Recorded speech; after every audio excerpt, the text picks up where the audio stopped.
नमस्कार साथियों, कैसे हैं आप लोग। आशा और उम्मीद करता हूँ स्वस्थ होंगे, मस्त होंगे, जहाँ भी होंगे जम करके पढ़ाई कर रहे होंगे। दोस्तों, एक एक क्वेश्चन के माध्यम से आप लोगों को मैं चीज़ों को रिवाइज करवाऊंगा, है ना। बहुत सारी चीज़ें आपको नई मिलेंगी तो उनको आप पेन डाउन कर लीजिएगा और रट लीजिएगा और बार बार इसको रिवाइज करके इतना कंठस्थ कर लीजिएगा कि परीक्षा हाल में वो अगर क्वेश्चन आपको आ जाए तो उसको आप सही करके ज़रूर आइए। देखिए दोस्तों, मैं आप लोगों को ये बता दूं कि बार बार रिवाइज करने से ही हमारा पकड़ मजबूत होता है, सब्जेक्ट पर पकड़ मजबूत होता है और हम अच्छा कर पाते हैं। तो रिवाइज करना बहुत ज़रूरी है। पढ़ा जाता है एक बार, रिवाइज किया जाता है 20 बार, है ना। लेकिन यहाँ पर लड़के क्या करते हैं, पढ़ते हैं, रिवाइज नहीं करते हैं, तो यहीं पर गलती हो जाती है। आप ऐसा मत करिएगा, है ना। बार बार आपको रिवाइज करना है ताकि चीज़ें आपको याद रहें। चलिए देखते हैं अपना पहला क्वेश्चन। और इस पहले क्वेश्चन में क्या कहा गया है। पहले क्वेश्चन में कहा गया है कि बीसल देव रासो, जो आपका बीसल देव रासो ग्रंथ है, बीसल देव रासो को कितने खंडों में बांटा गया है। तो देखिए दोस्तों, आपका ऑप्शन 6 खंड, 5 खंड, 4 खंड, 3 खंड है। तो इनमें से जो आपका करेक्ट जवाब है ना, तो बीसल देव रासो को 4 खंडों में बांटा गया है ना, 4 खंडों में। और पहले खंड में क्या है, रानी राजमती और बीसल देव के विवाह का वर्णन है। दूसरे वाले खंड में क्या है कि रानी राजमती के व्यंग से रुष्ट होकर के बीसल देव उड़ीसा चले जाते हैं, है ना, उसका वर्णन है।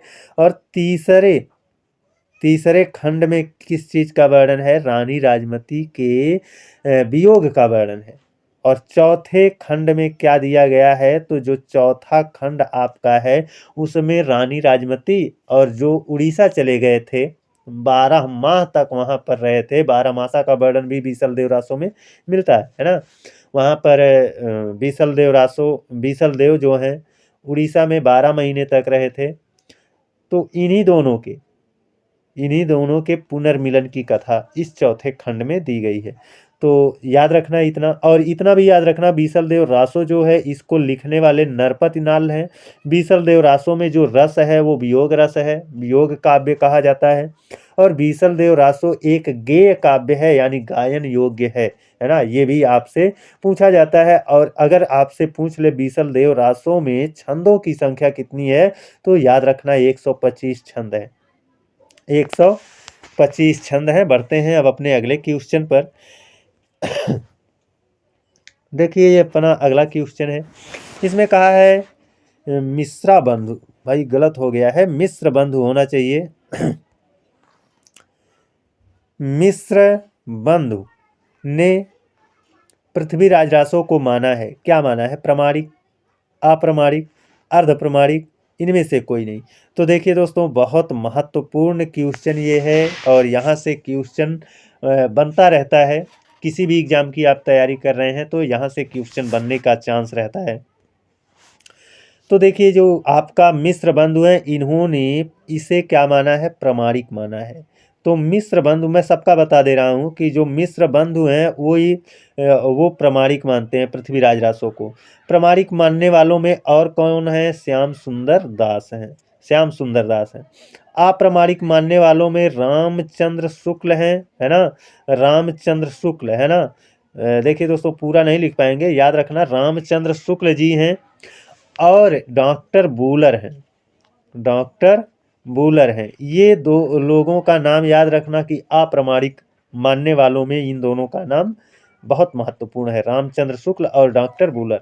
और अर्ध प्रमाणिक, अर्ध प्रमाणिक किसने माना है, तो भैया आपका जो अर्ध प्रमाणिक मानने वाले हैं वो आपके हजारी प्रसाद द्विवेदी जी हैं, है ना। हजारी प्रसाद द्विवेदी जी हैं। एक हैं मुनि जिन विजय हैं, है ना, मुनि जिन विजय हैं। अब पूरा नाम हम तो लिख नहीं पाएंगे, मुनि जिन विजय हैं। और सुनीत कुमार चटर्जी, ये भी आपके अर्ध प्रमाणिक मानते हैं, सुनीत कुमार चटर्जी। तो इनका नाम आप याद रखना। और इसको अगर आप नहीं जानते हो, नहीं जानते थे तो रट लो भाई, इसको लिख लो, लिख करके इसको रट लो, मैं तो यही कहूँगा। और पढ़ाई करने का बेस्ट तरीका यही होता है ना। ऐसे हवा में नहीं पढ़ाई की जाती है, ईमानदारी से भाई पढ़ाई करो, कुछ दिन में सफलता मिल जाएगी, है ना। बढ़ते हैं अब अपने अगले क्वेश्चन पर। देखिए इसमें कहा गया है, ज्यों ही पुलिस आई त्यों ही चोर भाग गए। ये जो वाक्य है कैसा वाक्य है? ज्यों ही पुलिस आई चोर त्यों ही चोर भाग गए। ये एक सरल वाक्य है या संयुक्त वाक्य है या मिश्र वाक्य है? तो देखिए सरल वाक्य में एक साधारण सी बात होती है, लेकिन यहाँ पर ज्यों का प्रयोग त्यों का प्रयोग कर रहा है, तो ये तो साधारण सी बात है नहीं और एक कर्ता है नहीं। सरल वाक्य में एक ही सरल जो वाक्य होता है उसमें एक ही क्रिया होती है और यहाँ पर क्रिया भी आपको देखने को मिल जाएगी कि क्रिया एक से ज़्यादा है, तो सरल वाक्य तो नहीं है, सरल वाक्य नहीं है। संयुक्त वाक्य जो होता है इसमें योजक चिन्ह लगे होते हैं, जैसे और है ना, तथा है, यानी जोड़ने वाले। और जो मिश्र वाक्य वाक्य होता है इसमें एक वाक्य के ऊपर दूसरा वाक्य आश्रित रहता है। जैसे हम कुछ बात बोलें और बीच में ही रुक जाएं तो आप आशा यही करोगे कि आगे भी कुछ बोलेगा, है ना। जैसे मैं कहूँ मैं ज्यों ही स्कूल पहुंचा, इतना बोल दिया ना, तो आप अभी भी ध्यान लगाए हो कि आगे क्या हुआ। तो मैं ज्यों ही स्कूल पहुंचा वर्षा शुरू हो गई या बारिश शुरू हो गई, है ना।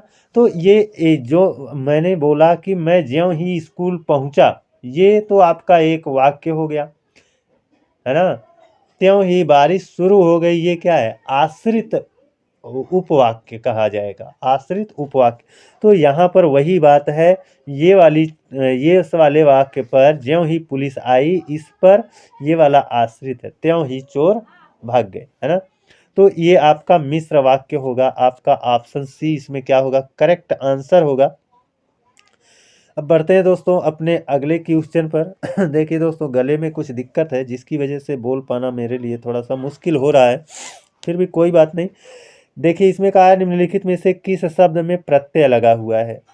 किस शब्द में प्रत्यय? देखिए भैया जो शब्द होता है उस शब्द के पीछे लगता है क्या? शब्द के मूल शब्द जो होता है उसके पीछे लगता है क्या? प्रत्यय, है ना। आगे क्या लगता है? आगे लगता है आपका उपसर्ग लगता है, आगे क्या लगता है? उपसर्ग, है ना। तो सागर, सागर में को हम तोड़ नहीं सकते हैं, है ना। साधन गर कर दें तो कोई अर्थ नहीं निकलेगा, गर का कोई अर्थ नहीं होगा। और सा का भी भाई अर्थ निकालोगे तो सा का मतलब साथ होता है ना, लेकिन गर का कोई अर्थ नहीं निकलेगा। अब यहाँ पर ये आपका जो नगर है इसको भी तोड़ा नहीं जा सकता, तो सागर को भी तोड़ा नहीं जा सकता, नगर को भी नहीं तोड़ा जा सकता। जब इनको तोड़ा नहीं जा सकता इसका मतलब है इसमें ना तो उपसर्ग है ना तो प्रत्यय है। अब विदेश को तोड़ा जा सकता है, विधन देश, विधन देश। अब देखिए देश एक मूल शब्द होता है और उसके आगे वी लगा है, ये क्या है? उपसर्ग है। भैया मूल शब्द ये है देश और इसके आगे वी लगा है, वी लगा है, इसका मतलब क्या है कि ये उपसर्ग है, शब्द के आगे लगा है तो उपसर्ग होगा। तो ये तोड़ा ही नहीं जा सकता, ये भी नहीं तोड़ा जा सकता, इसको तोड़ा जा सकता है लेकिन इसमें क्या मिलेगा? उपसर्ग मिलेगा, तो जाहिर सी बात है यही हमारा उत्तर होगा। अब इसको कैसे तोड़ा जाएगा? जादू धन गर, जादू देखिए मूल शब्द है और गर क्या है? गर क्या है? आपका जो मूल शब्द जादू है और जो गर है ये क्या है? प्रत्यय है। गर क्या है? प्रत्यय है ना। तो यहाँ पर आपका जो साधन गर था, सा हमने तोड़ दिया और गर हमने तोड़ दिया, साधन गर कर दिया। तो देखिए अगर हम इसको प्रत्यय बनाएं तो ये मूल शब्द नहीं है, ये भी क्या है? उपसर्ग है के तौर पर देखा जाएगा। तो ये तोड़ा नहीं जा सकता, सागर को तोड़ा नहीं जा सकता। अगर आप तोड़ते हो साधन गर में तो ये गलत है, साधन गर में तोड़ते हो तो ये गलत है, आपने जबरदस्ती इसको तोड़ा है, ये टूटेगा नहीं। बढ़ते हैं दोस्तों अपने अगले क्वेश्चन पर। कह रहा है पुरुष परीक्षा किसकी रचना है? भैया पुरुष परीक्षा किसकी रचना है ये पूछा गया है। विद्यापति जी की रचना है या फिर घनानंद जी की रचना है, केशव जी की रचना है, जयदेव की रचना है? तो इसका जो सही जवाब है वो है विद्यापति। याद रख लेना, अगर याद नहीं है तो इसको पेन डाउन करके जरूर रख लीजिएगा और इसको याद कर लीजिएगा, रखने से भी कोई फायदा नहीं होता है दोस्तों, है ना। तो इसको याद करना है और रिवाइज करना है, हफ्ते में एक बार तो जरूर आपका फेरा घूम जाना चाहिए रिवाइज करने का। अगर ऐसा आप करते हो तो जल्दी सब सक्सेस हो जाओगे। बढ़ते हैं अपने अगले क्वेश्चन पर। तो इसका जो सही जवाब था वो विद्यापति था। कह रहा है बच्चे धीरे धीरे चलते हैं, इस वाक्य में कौन सा वाच्य विद्यमान है। भैया वाच्य जो होते हैं 3 ही होते हैं, कर्तृवाच्य, कर्मवाच्य, भाववाच्य, है ना। मिश्रित वाक्य ये तो नहीं होता है। वाच्य की बात किया है ना। तो बच्चे धीरे धीरे चलते हैं, इस वाक्य में कौन सा वाच्य है। देखिए बच्चे धीरे धीरे चलते हैं, है ना। तो ये जो आपका वाक्य है इसमें कर्ता प्रधान है ना। अगर आपका कर्ता के अनुसार क्रिया चल रही है तो क्या है, कर्तृवाच्य है। अगर कर्म के अनुसार क्रिया चल रही है तो वह क्या होगा, कर्मवाच्य होगा। और कर्ता और कर्म दोनों में से किसी के अनुसार न चले, भाव के अनुसार क्रिया चले तो वह क्या होगा, भाववाच्य होगा। अब देखिए इसमें कर्ता कौन है, बच्चे है ना। बच्चे धीरे धीरे चलते हैं, अगर हम बच्चे को बदल दें, कह दे सीता धीरे धीरे चलते हैं, तब तो गलत हो जाएगा ना। सीता धीरे धीरे चलती है, ऐसा यानी ये कर्ता को हम बदल रहे हैं। देखो कर्ता की जगह पर हम सीता कर दिए, तब सीता धीरे धीरे चलती है, अर्थात क्रिया इसके अनुसार चल रही है, कर्ता के अनुसार, है ना। राम धीरे धीरे चलता है ना। सीता धीरे धीरे चलती है, अर्थात कर्ता के अनुसार क्रिया चल रही है, तो ये आपका क्या हो जाएगा, कर्तृवाच्य हो जाएगा। इसमें कोई दो राय नहीं है। बढ़ते हैं दोस्तों अपने अगले क्वेश्चन पर। ये रहा अपना अगला क्वेश्चन, कह रहा है किस छंद में 12 और 7 की यति से कुल 19 मात्राएं बनती हैं। भैया 19 मात्रा किस में बनती है, तो आपको तो याद ही होगा, आपने हाई स्कूल पढ़ा होगा, इंटर पढ़ा होगा, अगर हिंदी सब्जेक्ट रहा होगा तो आप जानते होंगे दोहा, सोरठा, चौपाई, बरवै, इन चारों में कौन सा जवाब सही होगा। तो इसका जो जवाब होगा वो आपका बरवै होगा। क्यों होगा, अभी मैं आपको डिफाइन करता हूँ। यहाँ पर देखिए दोहा, दोहा में आप तो जानते हैं 13-11 पर यति होती है। ये सम चरणों में, सॉरी विषम चरणों में 13 मात्रा, है ना। पहले और तीसरे चरण में 13-13 मात्रा होती है, और दूसरे चौथे चरण में 11-11 मात्रा होती है। सोरठा जस्ट दोहा का उल्टा होता है ना। पहले और तीसरे चरण में 11-11 मात्रा होती है, दूसरे और चौथे चरण में 13-13 मात्रा होती है।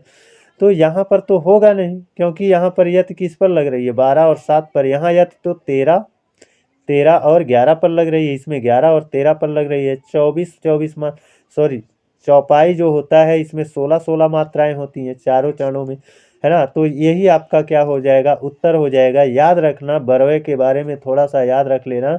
बरवे में कुल मिलाकर कितनी मात्राएं, बरवे छंद में कुल मिलाकर 19 मात्राएं होती हैं, और 12 और 7 पर क्या होता है, यति होता है। 12 और 7 पर क्या होता है, यति होता है। बढ़ते हैं अपने अगले क्वेश्चन पर। कह रहा है कामता प्रसाद गुरु ने बाह्य प्रयत्न के आधार पर व्यंजनों के कुल कितने भेद माने। भैया कामता प्रसाद गुरु जी हैं, इन्होंने बाह्य प्रयत्न के आधार पर व्यंजनों के कुल कितने भेद माने हैं, 5, 4, 3, 2। इनमें से कौन सा जवाब है जो आपका सही होगा, 5, 4, 3, 2 में से। तो देखिए दोस्तों अभी आप थोड़ा सा कंफ्यूज हो रहे होंगे, लेकिन मैं आपको बता दूं बाह्य प्रयत्न का मतलब होता है, बाह्य प्रयत्न का मतलब होता है प्राण के आधार पर, प्राण के आधार पर व्यंजनों के कुल कितने भेद होते हैं। तो इनको जोड़ लीजिए, बाह्य प्रयत्न कहेगा मतलब क्या, प्राण के आधार पर, है ना। इसी को कहा जाता है प्राण के आधार पर व्यंजनों के कुल कितने भेद होते हैं। तो प्राण के आधार पर आप जानते हो 2 प्रकार के प्राण होते हैं, एक होता है अल्प प्राण, एक होता है महाप्राण। अल्प प्राण, महाप्राण, है ना। तो अल्प प्राण महाप्राण 2 ही होते हैं, तो आपका ऑप्शन क्या हो जाएगा, डी हो जाएगा। और इस चीज को याद रखना, बाह्य प्रयत्न को ही प्राण के आधार पर व्यंजनों को के कुल कितने भेद होते हैं ये कहा जाता है। बाह्य प्रयत्न मतलब प्राण के आधार पर। बढ़ते हैं अपने अगले क्वेश्चन पर। कह रहा है दूसरा लड़का कहाँ गया। वाक्य में दूसरा, वाक्य में जो दूसरा है ना, ये किस प्रकार का विशेषण है। तो देखिए पहला लड़का, दूसरा लड़का, पांचवा लड़का, 10वां लड़का, ये क्या बता रहा है। क्या ये समूह का बोध करा रहा है, क्या ये गणना कर रहा है, क्या ये क्रम बता रहा है, या आवृत्तिवाचक है। तो देखिए दोस्तों समुदायवाचक जो होता है वो कहा जाता है 10, 20, 40, है ना। तो वो समुदाय होता है। गणना, गणना का मतलब जैसे 1, 2, 3, 4, 5, 6, 10, 12, 15, ये सब क्या है, गणना है। लेकिन क्रम, है ना, 10वां लड़का, ये एक क्रम हो गया, है ना, 9 को छोड़ करके 10वां, 10वां, 12वां, 15वां, तो इस तरह से ये जो होता है 10वां, 20वां, दूसरा, पहला, चौथा, ये क्या होता है, क्रमवाचक होता है। तो इस तरह से आपका ये ऑप्शन सी सही हो जाएगा इस वाले प्रश्न का उत्तर ऑप्शन सी होगा। अब कह रहा है वाक्यम रसात्मकम काव्यम किसकी परिभाषा है। भाई वाक्यम रसात्मकम काव्यम ये किसकी परिभाषा है, तो याद रख लेना इसकी परिभाषा, ये किसकी परिभाषा है, विश्वनाथ जी की परिभाषा है ना। और रस के संदर्भ में दी गई परिभाषा, विश्वनाथ जी की यह परिभाषा बहुत बार पूछी जाती है, तो इसको पेन डाउन करके जरूर आप लिख लीजिएगा, रट लीजिएगा और हफ्ते में एक बार रिवाइज करिएगा, है ना। निश्चित तौर पर आपका बेहतर तैयारी होगी। तो आज के लिए बस इतना ही। बहुत सारे क्वेश्चनों का आंसर हम लोग दिए, आपने सीखा और आपने पेन डाउन किया होगा। तो आज के लिए बस इतना ही। अगले दिन आप लोगों से एक और बेहतरीन वीडियो में मिलते हैं। तब तक के लिए धन्यवाद।